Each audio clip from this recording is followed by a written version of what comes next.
ప్రేక్షకులకందరికీ నమస్కారం. ఎంతోమంది ప్రముఖుల గురించి మీకు ఎప్పటికప్పుడు మా ఛానల్ ద్వారా తెలియజేస్తూ ఉన్నాం. ప్రముఖుల గురించే కాకుండా అనేక ఆధ్యాత్మిక విషయాలతో పాటు పండుగ విశేషాలతో పాటు ఆలయ విశేషాలను కూడా మేము ఎప్పటికప్పుడు మీకు ఈ ఛానల్ ద్వారా తెలియజేస్తున్నాం. ఎందరో ప్రముఖులలో ఈమె కూడా ఒకరు మహానటి. ఆమె కూడా ప్రముఖుల్లో ఒకరిగా చెప్పవచ్చు. అతి తక్కువ కాలంలోనే ఎక్కువ సినిమాల్లో నటించి తెలుగు ప్రేక్షకుల హృదయాలలో చెరగని ముద్రని వేసుకున్నారు. ఆమె అభినయం నిలువు ఎత్తు అద్దమని చెప్పాలి. అమాయక చూపులతో పద్ధతైనటువంటి తెలుగుదనం ఉట్టిపడే రూపంతో ఆమె కోట్లాది ప్రేక్షక హృదయాలని గెలుచుకున్నారు. ఒక్క గ్లామర్ పాత్రలకే కాకుండా అద్భుతమైన నటనతో కుటుంబ ప్రేక్షకులకు ఆప్తమిత్రురాలైపోయారు. ఆమె ఎటువంటి అశ్లీలతకు ఆమె చోటివ్వరు. సాంప్రదాయమైన దుస్తులు హావభావాలతో తెలుగుదనం ఉట్టిపడేలాగా ప్రేక్షకుల హృదయాలలో సుస్థిర స్థానాన్ని సంపాదించుకున్నారు. అభినయంతో పాత్రకి ప్రాణం పోసిన మహానటి.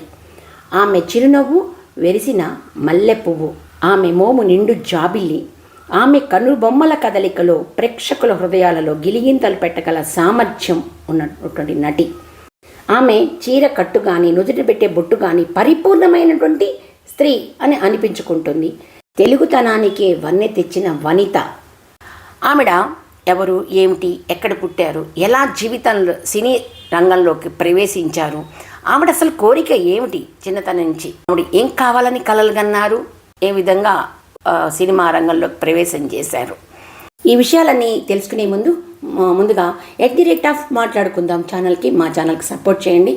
మీకు వీడియోని అందరూ తప్పకుండా లైక్ చేయండి, మీకు తెలిసిన వారందరికీ షేర్ చేయండి. @మాట్లాడుకుందాం ఛానల్కి సబ్స్క్రైబ్ చేసుకోండి. ఆమె ఎవరో కాదు, సౌందర్య అసలు పేరు సౌమ్య. ఈమె 1972 జూలై 18న కర్ణాటక రాష్ట్రంలోని కోలార్ జిల్లాలో ముళ్ళుబాగుల్ అనే ఊర్లో కెఎస్ సత్యనారాయణ మంజుల కన్నడ బ్రాహ్మణ దంపతులకు జన్మించారు. సత్యనారాయణ గారు కర్ణాటకలోనే కాకుండా ఇతర భాషల చిత్రాల్లో కూడా ఆయన రచయితగా, నిర్మాతగా ఎన్నో సేవలు అందించారు చిత్ర పరిశ్రమకి. ఆమె చిన్నప్పటి నుంచి డాక్టర్ కావాలనే అనేక కలలు కన్నారు. సత్యనారాయణ గారికి కూడా సౌందర్యాన్ని డాక్టర్ చేయాలని అనుకుంటూ ఉండేవారు. కానీ అనుకోకుండా చిత్ర పరిశ్రమ వైపు అడుగులు వేయటం జరిగిందని చెప్పాలి. శ్రీరంగ ప్రవేశం కొరకు ఆమె పేరుని సౌందర్యగా మార్చుకున్నారు. తండ్రి కూడా చిత్ర పరిశ్రమకు చెందినవారే కావటం వలన ఆమెకి త్వరగానే గంధర్వ అనే కన్నడ చిత్రంలో తొలిసారిగా ఆమెకు నటించే అవకాశం లభించింది. ఆ సినిమా అలా జరుగుతున్న కాలంలోనే తెలుగులో రైతు భారతం అనే సినిమాలో ఆమెకు మొట్టమొదటిసారిగా అవకాశం వచ్చింది. ఆ సినిమా హీరో కృష్ణకి మరదలుగా, అంటే భానుచంద్రకి ప్రియురాలిగా ఆమె నటించడం జరిగింది. ఆ సినిమా నిర్మాణంలో కొంచెం జాప్యం జరగటం వలన మనమరాలి పెళ్లిలో ఆమెకు అవకాశం రావటం, అది త్వరగానే షూటింగ్ అయిపోవటం, మొదటిగా తెలుగు సినీ పరిశ్రమకి మనవరాలి పెళ్లి ద్వారా తెలుగు ప్రేక్షకులకి సౌందర్య పరిచయం అయ్యారు. ఆ చిత్రాలు ఆమెకు అంతగా కలిసి రాకున్నా అప్పట్లో దర్శకుడిగా మారిన ఎస్వి కృష్ణారెడ్డి గారి చిత్రాల్లో రాజేంద్రుడు, గజేంద్రుడు, మాయలోడు, నెంబర్ 1లో సౌందర్యకి కొంచెం స్టార్డమ్ పెరిగిందనే చెప్పాలి. 1995లో వచ్చిన అమ్మోరు చిత్రంలో ఆమె కెరియర్కి ఒక పెద్ద మలుపు వచ్చింది. ఆ చిత్రానికి గాను ఆమె ఉత్తమ నటి తెలుగు విభాగంలో ఫిలింఫేర్ అవార్డుని గెలుచుకున్నారు. 96లో ఆమె విజయవంతమైనటువంటి చిత్రం పవిత్ర బంధం నటించి ఉత్తమ నటిగా నంది అవార్డుని గెలుచుకున్నారు. ఆ చిత్రాలు విజయంగా ఆమె తెలుగు సినిమా అగ్ర నటిగా నిలబెట్టిందని చెప్పాలి. అక్కడి నుంచి ఆవిడ తిరిగి ఇంకా చూడలేదు. వరుసగా పెద్ద పెద్ద అగ్ర హీరోలతో ఆమె నటించుకుంటూ వెళ్ళారు. చిరంజీవి, బాలకృష్ణ, నాగార్జున, వెంకటేష్, ఇంకా మోహన్ బాబు తదితరులతో కూడా ఆమె నటించడం జరిగింది. అరుణాచలం వంటి చిత్రాల్లో ఆమె మరింత విజయాన్ని సాధించాయనే చెప్పాలి. సౌందర్య వెంకటేష్తో ఎన్నో సినిమాల్లో నటించారు. ఆయనకు జతగా ఎక్కువ సినిమాల్లో నటించిన హీరోయిన్ సౌందర్య మాత్రమే. ఆ ఇద్దరు పేరు సిల్వర్ స్క్రీన్పై చాలా ముచ్చటగా ఉండేది ఆ జంట. ఫ్యామిలీ ఆడియన్స్కి ఆ సినిమా మినిమం గ్యారంటీ అనుకుని ఆ రోజుల్లో అనుకునేవారు. వీరిద్దరూ కలిసి ఇప్పటి వరకు చాలా సినిమాల్లో సందడి చేశారు. సౌందర్య వెంకటేష్ యొక్క జంట సిల్వర్ స్క్రీన్పై చూడటానికి అద్భుతంగా ఉందని చెప్పాలి. పరిశ్రమలో లైట్ బాయ్ స్థాయి నుంచి ప్రతి ఒక్కరిని ఆదుకునే మనిషిగా ఆవిడకి ఒక గుర్తింపు వచ్చింది.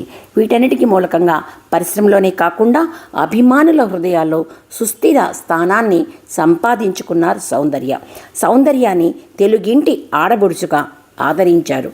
ఆమెని జూనియర్ సావిత్రి అంటారు.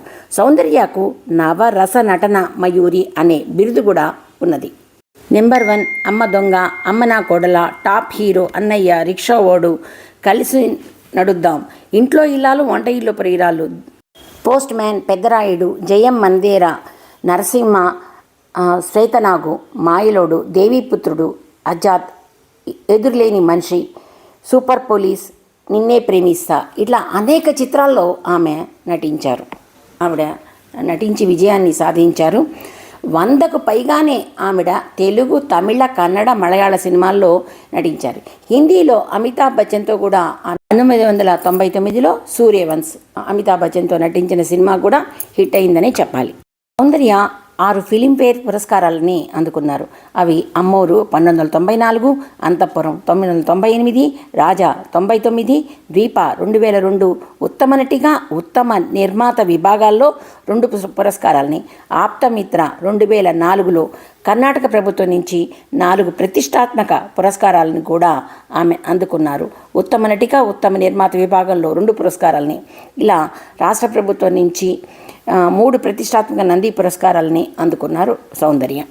రాష్ట్ర ప్రభుత్వం నుంచి అమ్మోరు, పవిత్ర బంధం, అంతఃపురం చిత్రాలకే అందుకున్నారు. మహానటి సావిత్రి తర్వాత ఆ రేంజ్లో పాజిటివ్ ఇమేజ్ని సంపాదించుకున్న నటి సౌందర్య. చూడటానికి ఎంతో పద్ధతిగా కనిపించే ఈమె గ్లామర్పై ఆధారపడకుండా నటనకి ఆస్కారం ఉన్న పాత్రలే చేసి అగ్రస్థాయికిలో నిలబడ్డారు. పేరుకి కర్ణాటకకు చెందిన కన్నడ అమ్మాయి అయినప్పటికీ తెలుగు చలనచిత్ర పరిశ్రమలో పెద్ద స్టార్గా ఎదిగింది సౌందర్య. తెలుగింటి ఆడబొడుచుగా పేరు సంపాదించుకున్నారు. సౌందర్య తన తండ్రి కన్నడలో పేరుగాంచిన నిర్మాత, రైటర్ కూడా. అందువల్లనే ఆమె తన తండ్రిలాగా నిర్మాతగా కూడా కావాలనే ఉద్దేశంతో తండ్రి మరణానంతరం సత్యం మూవీ మేకర్స్ అనే ఒక సంస్థని స్థాపించారు. మొదటి ప్రయత్నంగా ద్వీప అనే చిత్రాన్ని నిర్మించారు. 2002లో ఈ చిత్రం విడుదలైంది. దీనికి గిరీష్ దర్శకత్వం వహించారు. ఈ సినిమాకి 2 నేషనల్ అవార్డులని వచ్చాయి. అమ్మోరు 1994లో సోషియా ఫాంటసీ నేపథ్యంలో ఆమె అభినయం ప్రేక్షకులను ఎంతో ఆకట్టుకుంది. అంతఃపురం 1998 కృష్ణవంశీ దర్శకత్వంలో వచ్చిన ఈ చిత్రంలో సౌందర్య నటనకి నంది అవార్డుకు లభించింది. ఆప్తమిత్ర 2004లో కన్నడలో ఆమె చివరి చిత్రాల్లో ఇదొకటని చెప్పాలి. ఈ చిత్రం బాక్సాఫీస్ వద్ద రికార్డు సృష్టించింది. సౌందర్య ఉత్తమ నటిగా అలాగే నిర్మాతగా ఎంతో స్థాయికి ఎదిగారు. 2003 ఏప్రిల్ 27న ఆమె సాఫ్ట్వేర్ ఇంజనీర్ అయిన జిఎస్ రఘుతో వివాహం జరిగింది. సౌందర్య సినీ పరిశ్రమలో తోటి తన నటీనటులతో సరదాగా నటీమణులతో అందరితోనూ చాలా సన్నిహితంగా మెసులుతూ వారితో ఎన్నో స్నేహ బంధాన్ని పెంచుకున్నారు. ముఖ్యంగా మీనా, ఆమని చాలామందితో స్నేహపూర్వకంగా మసులుకుంటూ ఉండేవారు. అంతే కూడా కాదు, ఎంతోమందికి సహాయ కార్యక్రమాల్లో ఆమె సహాయాన్ని అందించారు. అందం, అభినయం ఈ 2 కలిస్తేనే సౌందర్య. పెళ్ళైన ఏడాదికే సౌందర్య దశాబ్దానికి పైగా హీరోలతో సమానంగా క్రేజీస్ సొంతం చేసుకున్న ఈ విలక్షణ నటి చిన్న వయసులోనే అర్ధాంతంగా ఈ లోకాల్ని విడిచి వెళ్ళిపోయారు. 2004లో ఆమె ప్రయాణిస్తున్న హెలికాప్టర్ ప్రమాదానికి గురై పేలిపోయింది. ఈ ప్రమాదంలో సౌందర్యతో పాటు ఆమె సోదరుడు అమర్నాథ్ కూడా మృతి చెందారు. ఇక్కడ అత్యంత బాధాకరమైనటువంటి విషయం ఏంటంటే ప్రమాదం జరిగే సమయానికి సౌందర్య గర్భంతో ఉండటం. 5 నెలల గర్భవతి అని సౌందర్య ఫ్యామిలీకి సంబంధించిన డాక్టర్ ఆ విషయాన్ని వెల్లడి చేశారు.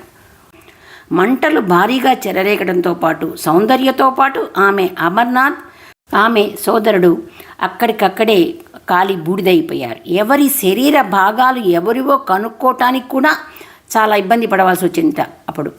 దివంగత నటి సౌందర్యాని గురించిన మీకు ఎన్నో విషయాలని నేను ఈ వీడియో ద్వారా తెలియజేశాను. సౌందర్యకి అభిమానులు ఎక్కువ సంఖ్యలోనే ఉంటారు. ఆమె మీద అభిమానంతో మీరు చక్కటి కామెంట్ పెట్టవలసిందిగా కోరుతున్నాను. ఈ వీడియోని చూసిన వారందరూ లైక్ చేయండి, మీకు తెలిసిన వారందరికీ షేర్ చేయండి. @మాట్లాడుకుందాం ఛానల్ని తప్పకుండా సబ్స్క్రైబ్ చేసుకోండి. మరొక ప్రముఖ వ్యక్తితో మరొక వీడియో చేసి మేము ముందు ఉంచగలుగుతాను.